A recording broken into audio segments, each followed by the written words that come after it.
Greetings to you all and welcome. Today I found myself playing two different action RPGs, and I couldn't help but notice a stark difference in the way they utilised potions. Diablo II essentially sets a baseline expectation for how potions work in ARPGs, primarily using them as a means to recover resources. Path of Exile, however, whilst being heavily inspired by Diablo II, uses a far more complex flask system, allowing them to apply a wide variety of effects, being craftable to have additional modifiers, and even existing as unique items with exotic mechanics beyond your wildest dreams of the humble potion. And that all sounds good, right? A natural progression of the potion system, as everything seeks to expand and develop further. But there's a problem.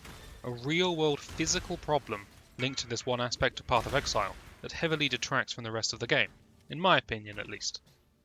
I am of course talking about flask pianoing, the art of routinely running your fingers through the keys 1 to 5 in order to activate each flask, renewing their benefits.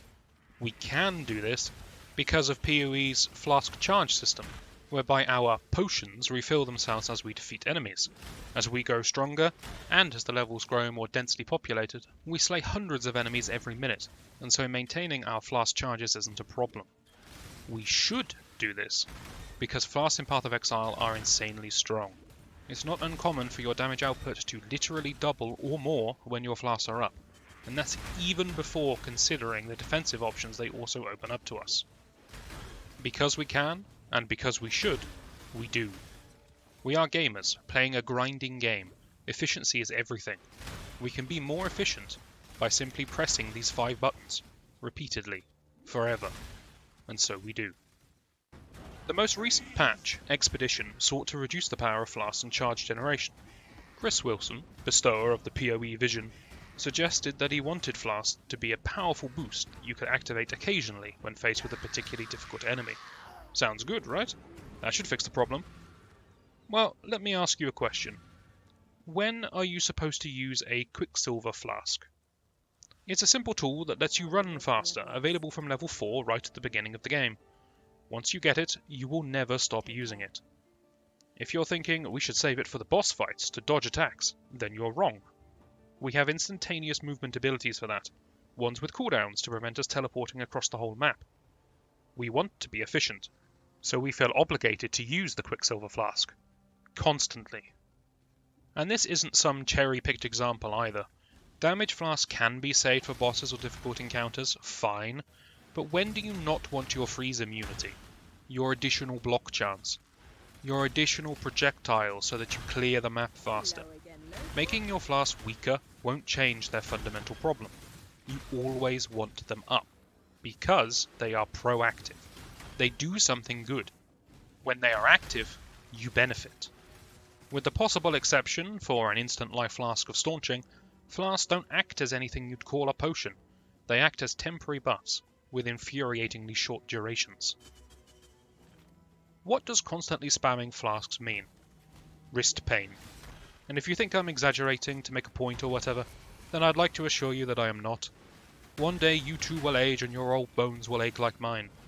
I wanted to play this latest league, I truly did, but my hands genuinely hurt, and so I retreated to the safety of Diablo II. This is a game that has potions. 4 instead of 5, but that makes near as no difference. The way you use potions in Diablo is completely different. You don't preempt anything, you react. Everything is reactionary. Life and mana potions are used as appropriate. Stamina potions are used for about the first 5 minutes of the game and then promptly forgotten about, whereas antidote and thawing potions are used reactively. Well, antidote potions are used against Andariel and maybe a bit inside tombs, but in theory they are reactionary. This is where I think Path of Exile gets lost. If it's supposed to be expanded upon Diablo II, then unfortunately it has lost the entire objective of potions. Comparing life potions between the two games, you can see what Path of Exile was going for, in my opinion at least. Diablo II, you have a decent number of health potions, you drink them when your health gets low, as you kill monsters, more potions drop frequently. Clicking on them instantly refills the missing slots in your belt, and it's a neat little loop. Path of Exile.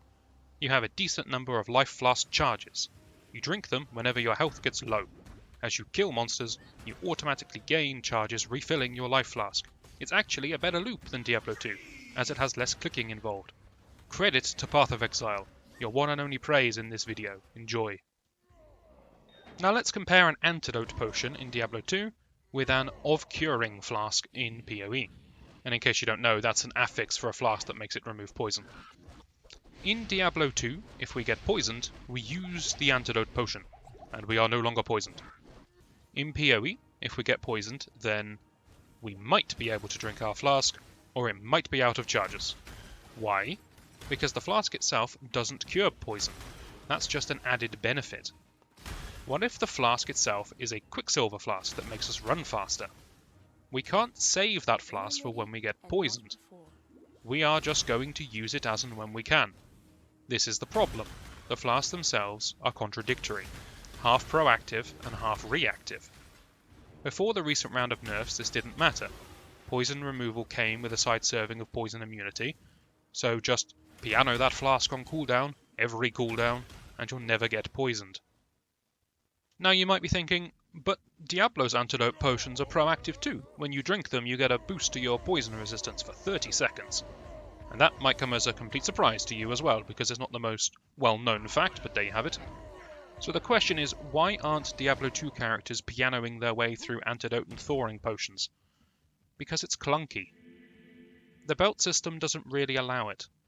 Filling your inventory with them would firstly be annoying beyond all belief, but secondly, it would come with a huge opportunity cost of fewer charms and item pickup space.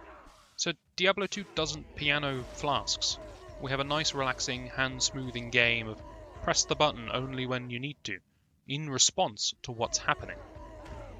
If anything, it's the rejuvenation potions in Diablo that more accurately captures Path of Exile's vision. It is an incredibly powerful potion that must be used sparingly due to its rarity. It's not easily replaced, unlike health and mana potions, but it's still reactionary in how it's used. And arguably, it's way too strong, but I digress. So is there any way to fix Path of Exile's flask system?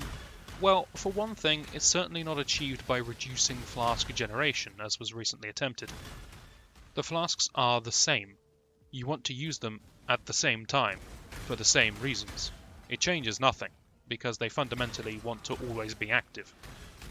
But if you ultimately do want flasks to serve as almost always active buffs, then isn't there a better way than having me mash the keyboard every 5 seconds? Perhaps we should take a peek back at Granddaddy Diablo and yep, charms.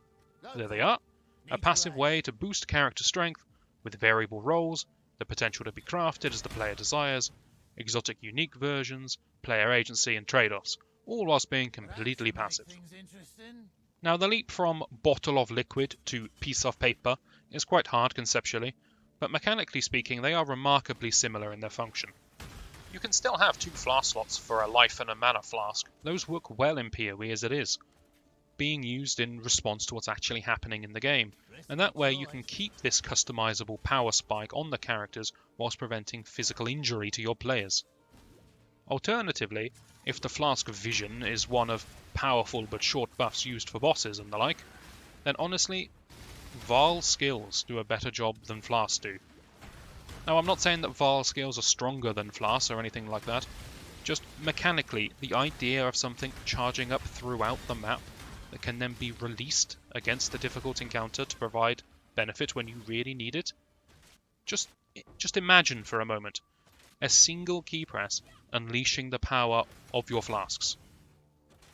A handful of times per map. Just imagine. Anyway, I've been rambling for a while. It's just a thought that came to me when I realised that although my hands were in a similar physical position, hovering over WASD 123, and I was playing a similar game, but I was no longer suffering for it. Perhaps you agree, perhaps you think I'm an idiot who doesn't understand the beauty of Path of Exile's flask design. All I know is that my wrists thank me for giving up Path of Exile this league. And now they hate me again for making them type out the script for this video instead. Thanks for watching the video, guys. Hopefully someone found it interesting or food for thought or, I don't know, entertaining vaguely in some fashion. I don't do much in the way of analytical videos, but I thought I'd give it a bash. I have another video about the most recent Path of Exile League, so I'll slap that one on the screen. but mainly this channel is focused on Let's Plays, so if you want to hear more of me for some bizarre reason, you can click this link instead. Hopefully you'll join me for that, and I shall see you then.